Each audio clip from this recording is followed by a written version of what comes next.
If you thought the last chapter was depressing, you haven't seen anything yet, Jack. That's because the Berserk manga is approaching peak levels of despair as it progresses through the Eastern Exile Arc. When this arc began, we were full of hope. Guts and his crew finally met up with a resistance group powerful enough to make a difference in the field against the fiends of Falconia. But all that seems irrelevant now, as Guts himself seems to have given up on life. What do we mean by that? Let's get into it. This is Berserk Chapter 382. Explained, and spoiler warning before you proceed further, because there will be a lot of those in this video. The march continues. Chapter 382 is titled Funeral Chamber, and there couldn't be a more appropriate title for it considering what unfolded within. It opens with the troop of Kushan Harashada leading Guts across a natural rock bridge with a waterfall in the background. Many of the Harashada need to swim their way to the other side of the bank, but not Guts. He walks with a purpose that feels as personal as it does alien. His eyes still have that vacant look that only comes with bewitching, and the evidence for bewitchment comes in the very next page. Every Kushan soldier and sorcerer leading Guts to his place of exile is extremely on edge, presumably because they know just how powerful the Kshatriya of Durga is. There is a moment where Guts stops walking, and the expression on the faces of the Harashada is one of pure horror. One of them slaps him on the back, and this most likely reinforces the binding spell they have him under, because Guts resumes walking without putting up any sort of resistance. Isidro, who is following this party to their destination,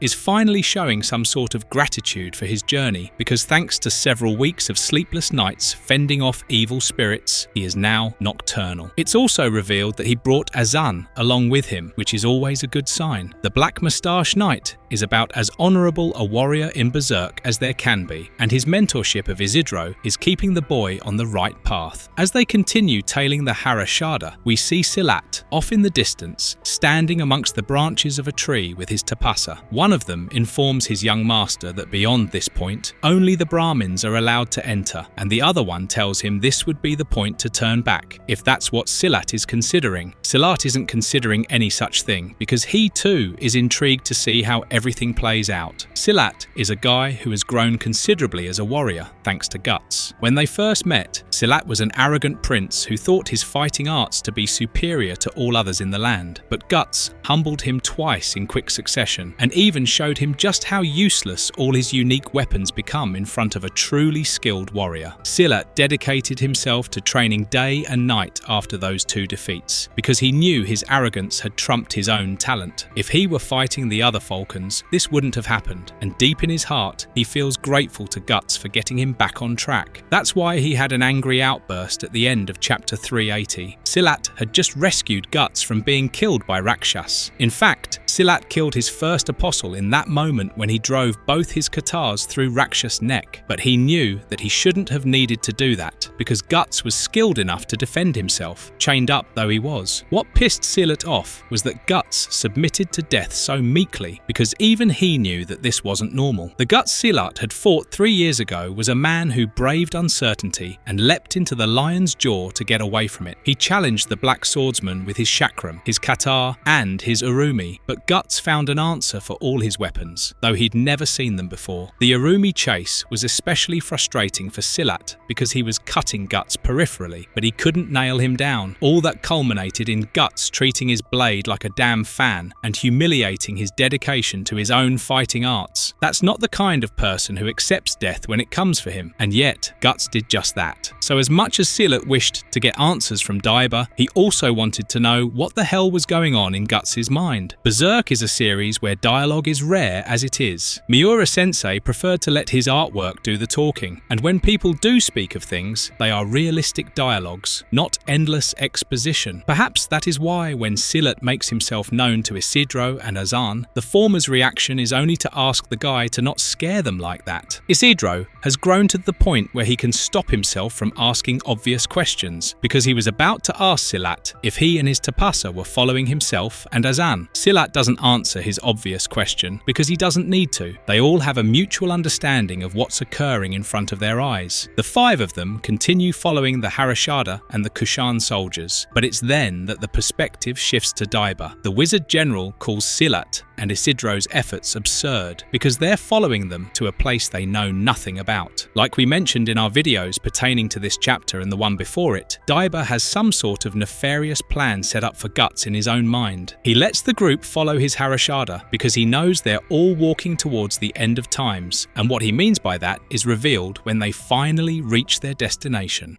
The Sacred Tomb, Daiba's Stupa explained. As the procession draws closer to Guts' imprisonment location, it becomes rather clear that they're heading towards a sacred pilgrimage site. We say this because on the path to their destination, there are several corpses of yogis and Brahmins who seem to have died mid-meditation. They cross a statue of a lion that seems to be guarding the entrance path, and once they reach where Daiba's taking them, Isidro inquires what in the hell kind of a place is this. In front of him was a massive domed structure with a gigantic tree placed on top of it. In the background is the statue of what appears to be an ancient deity lying broken and forgotten by time. Daiba answers Isidro's inquiry by telling him that this is a sacred ancestral tomb and calls it a stupa. It's at this point that we should give you guys a bit of a history lesson. You might be aware of what a stupa is, but if you aren't, we'll be more than happy to oblige you guys. A stupa is, in essence, the Buddhist version of a pyramid, not in the sense that it's an impressive superstructure, but in the sense that it is a tomb for the highest of monks and nuns who adhere to Buddhism. A stupa is a lot like a pharaoh's tomb. Within it, the possessions and remains of monks are preserved so that they may attain and sustain that elusive state of nirvana. Those monk corpses we mentioned earlier were sitting in a meditative position, which is exactly how many Buddhist monks leave for the heavenly abode. Typically, once a stupa has been filled with the requisite materials, its entrance is sealed because at the end of the day, it is the final resting place of a conduit for the divine. The Buddha himself wished for his ashes to be spread across 8 stupas upon his death, and generally speaking, stupas are tombs for the souls that dedicated their entire lives to the search for peace. Now that you have this context, we can begin breaking down the architecture of Berserk's stupa. The first thing we see when we enter this region is a lion statue. The lion is a protective and authoritative symbol in Buddhism. It's said that the Buddha would assume the lion throne when he had to issue an edict, and lions being present in the vicinity of Berserk's stupa matches this description. Upon reaching the structure, we notice a giant tree at the dome's peak, which is most likely a holy fig tree, the tree under which Buddha achieved enlightenment. The broken statue behind the stupa is carved in the likeness of the Buddha, and in its broken hands is the Vajra, a divine weapon that symbolizes indestructibility and supreme power. The Vajra has many interpretations across Indic religions. In Hinduism, it is the weapon of Indra, the king of the gods, who uses it to invoke lightning strikes. In Vajrayana Buddhism, it is a symbol for the nature of reality, or sunyata, indicating endless creativity, potency, and skillful activity. The Vajra is often used in ritual worship alongside a bell, and we suspect that the fallen statue's other hand, which seems to have been completely destroyed, was the one that held the bell in Berserk. That is the real-world historic and mythical associations of the scene we see unfolding in Chapter 382. The meaning as it relates to Berserk is quite different, yet similar at the same time. After arriving at the stupa, Daiba walks up to the tree's roots, which cover the entire stupa from the outside, and tries to discover the entrance. When he can't do it through physical means, he invokes a spell that allows him to achieve his objective through arcana. When he does this, a gate appears, and Silat, who had been silent all this time, finally speaks. He commands his Tapasa to open the gate, and this makes all the Kushan soldiers accompanying Daiba's Harashada rather wary. Their orders were to escort the wizard general and his people to the location of Guts' imprisonment without incident, and here was the Bakiraka prince, seemingly about to instigate one. But to everyone's surprise, Silat does no such thing. It takes the mighty Tapasa, a force capable of breaking armor with their bare hands, all their physical strength to throw the stupa's doors open. But once they do, Daiba tells his soldiers to ignore them and to continue with the mission. He commands them to surround Guts' neck with their spears and lead him inside, which, in traditional Buddhism, would have have been considered sacrilegious. A stupa is meant to be inaccessible once the remains of the person it's dedicated to have been sealed inside it. Buddhist monks and nuns walk around stupas in clockwise fashion when conducting ritual prayer, because the sanctity of the souls within should never be disturbed. Yet Daiba opens the stupa up to Guts, most likely because he plans on making him its final resident ever. As he is led into the funeral chamber, Guts' eyes seem to clear up for a moment, and that's when he makes eye contact with his most important friend, Puck. Throughout the Eastern Exile Arc, Puck hasn't been acting like himself. He has been uncharacteristically forgetful, seeing as he didn't recognize, or at least pretended to not recognize, Rickett. He is with Isidro most of the time, and it was only in the previous chapter that we saw him express his concern for Guts. He does that this time too, but it feels like it's too late. Chapter 382 ends with the Black Swordsman being placed within the stupa like Buddha of old, as the heavy stone gates close up behind him. But what does all of this mean? Well,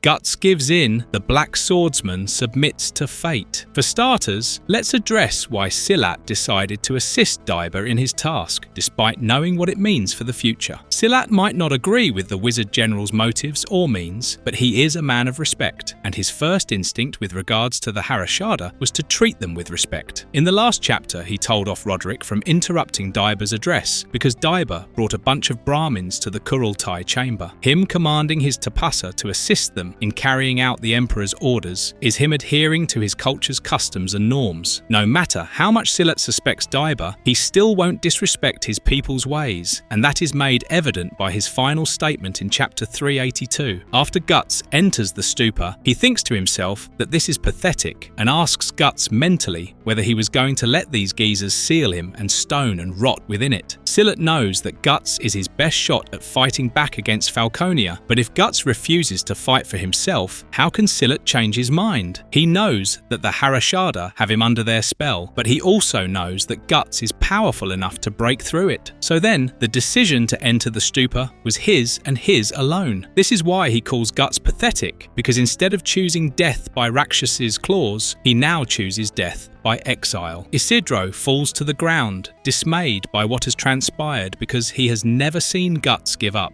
He might be a mouthy little brat, but Guts is his idol. He is the one who inspired Isidro to become a warrior, and he is the one who taught him how to survive against insurmountable odds. Guts never gave up fighting, even in a situation as dire as the collapse of the Tower of Conviction, and yet now he seemed incapable of fighting back against imprisonment. Seeing your idol submit to capture and imprisonment so willingly is bound to have an effect on your psyche, and Isidro is just now realizing that Guts is a human being after all. As the Black Swordsman enters the stupa, Daiba asks him if he's leaving, and then he steels himself and says it's time to get out of there. The meaning of these thoughts will be revealed in the next chapter, because for now, it really looks like all of Kashan was placing their hopes on Guts' will. Daiba's loyalties remain unclear, especially now that he has imprisoned Guts. But something about this whole ordeal isn't adding up. When his Harashada use a spell to close the gates, we catch a brief glimpse of the fig tree above the stupa, which seems to assist in the sealing process. Then the chapter concludes, as Puck continues staring at the structure, and the narration asks us if Guts has accepted his own demise. Now here's the thing, the imagery of this entire scene, the broken statue, the fig tree without a head, the sealing of Guts, it is a composite sketch of several other scenes from Berserk itself. The fig tree must have been the Kushan equivalent of the spirit tree that formed Flora's mansion. We know that magic in this world can take many names, but remains constant across the board. Daiba called Serpico the Warrior of the Wind, thinking that he is powered by the Hindu god of the wind Vayu, but we know Serpico uses wind elements called sylphs to perform his magical deeds. Similarly, Daiba calls Guts the Kshatriya of Durga because the Berserker armor is, primarily, a weapon of war. Durga is the goddess of war in Hinduism, and when Daiba talks about the power of madness during his battle with Guts, he's referring to the irrefutable trance-like state warriors enter in the heat of battle. Both of these abilities are given Hindu names by him, but they hold their roots in the broader and more general practice of arcana. So it stands to reason that the fig tree atop this stupa was a kind of spirit tree, and the fact that it is broken is a major concern. That's because all the spirit spirit trees of the astral world were destroyed when Griffith triggered the Great Roar, leaving the world's spiral tree as their final embodiment. The Kushan spirit tree is, in essence, inactive, and this is further reinforced by the fallen statue behind it. When Guts and his crew faced off against the sea god, the entrance to its cave was protected by a similar figure. Guts and Shirka saw a massive head carved from stone, lying in ruins at the mouth of the cave. This head was shaped in the likeness of Poseidon, the Greek god of the seas, and Shirka told us that this thing was a seal meant to hold back the sea god's influence. The Poseidon seal broke when the Great Roar was triggered, so it stands to reason the Buddha-like statue behind the stupa served a similar function. The question then becomes what in the world was sealed within it originally, because whatever it was is now loose. The Great Roar shook off all the cobwebs of history to create a world that flows in accordance with Griffith's will. Daiba, being a man who consorted with apostles, is likely to know exactly what used to be in there, and that is why he chose the stupa as Guts' jail. But perhaps he might not be as evil as we think he is. If the stupa does hold the remains of a Buddha-like figure, maybe this is Daiba's way of getting Guts someone on one time with the divine. He, of all people, is aware of the amount of guidance that will be required to overcome the threat of Falconia. He might be giving the outward appearance of helping Griffith while praying for Guts' assistance from within. This can only be discovered in the next chapter of Berserk, though one thing is painfully clear. Silat is done waiting around for him to get himself together. The reason he calls Guts pathetic for submitting to death and imprisonment is because he now has to look for a war asset as powerful as him, and he knows that's next to impossible. Guts is a unique existence in that he has fought and killed dozens, if not scores, of the enemies they're bound to face in the future. And yet, at a crucial moment like this, he has taken the path of morbidity, choosing to die instead of fighting like he usually does. This screws up Silat's battle plans beyond imagination, but he's an adaptable guy. He will come up with a new strategy that doesn't need Guts' assistance. And if we know Silat, he might even reject Guts' help when he makes his inevitable return. But all of this is to say that there are many queer things about the sealing of the Black Swordsman that at first glance do not make sense. However, our estimation is that whatever he finds within the stupa will allow him to transcend his inner malice and banish the beast of darkness for good, or bring it under his total control, because the third option is what Silat thinks he's going to do. And if that's true, Berserk should just end right now. We don't think we'd be able to see this series continue without its most important pillar, and it is our hope that whatever Guts finds within this stupa finally brings him peace, for good or worse.